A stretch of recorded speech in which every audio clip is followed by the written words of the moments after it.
Nous avions un château qui se trouvait dans l'Indre et on a cherché une propriété qui soit un petit peu plus près de Paris et plus facilement abordable. On a donc choisi, on a trouvé le Ménil-Geoffroy, en 180 km de Paris, c'est parfait. C'est un château construit donc début 17e et il a été complètement transformé, agrandi au milieu du XVIIIe siècle, si bien que tout l'intérieur est en fait XVIIIe siècle. Tous les vendredis, samedis, dimanches du mois de mai, un concours avec un objet qui est dit l'objet mystérieux. On demande aux visiteurs de le découvrir, de le regarder et de dire ce qu'il est. Ils mettent dans une urne leurs réponses, avec leur nom évidemment, et à la fin du mois de mai, eh bien, il y a un dépouillement. On voit tous ceux qui ont donné de bonnes réponses et parmi ceux-là, eh bien, on tire au sort celui qui a gagné les bouteilles de champagne, 6 bouteilles de champagne, qui sont offertes aux vainqueurs. Durant ces dernières années, ça fait déjà 5-6 ans que l'on fait ça. Donc voilà ce que l'on a présenté.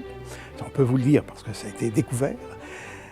Ces poignées d'ombrelles avec des extrémités d'ombrelles également qui se trouvent là. Vous pouvez donc changer selon le goût de la personne. Alors une cuillère qui permet de prendre la moelle des os.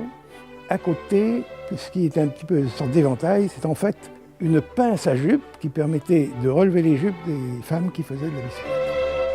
Ce qui passionne mon épouse surtout d'ailleurs, c'est la vie quotidienne. La vie au jour le jour, dans un château, comment ça se passait, comment se déroulaient les journées, avec les repas, qu'est-ce qu'on mangeait, qu'est-ce qu'on prenait, comment on les prenait. Pour identifier tout de suite chez qui vous étiez, la table à la française, elle avait toujours les couverts mis pointe vers le bas. Et puis, comment on s'habillait, comment on se coiffait, comment on se maquillait. Les chaussures étaient obligatoirement faites dans la même matière que la robe. Donc ici, c'est de la soie lourde. Et on faisait des chaussures pareilles pour les 2 pieds.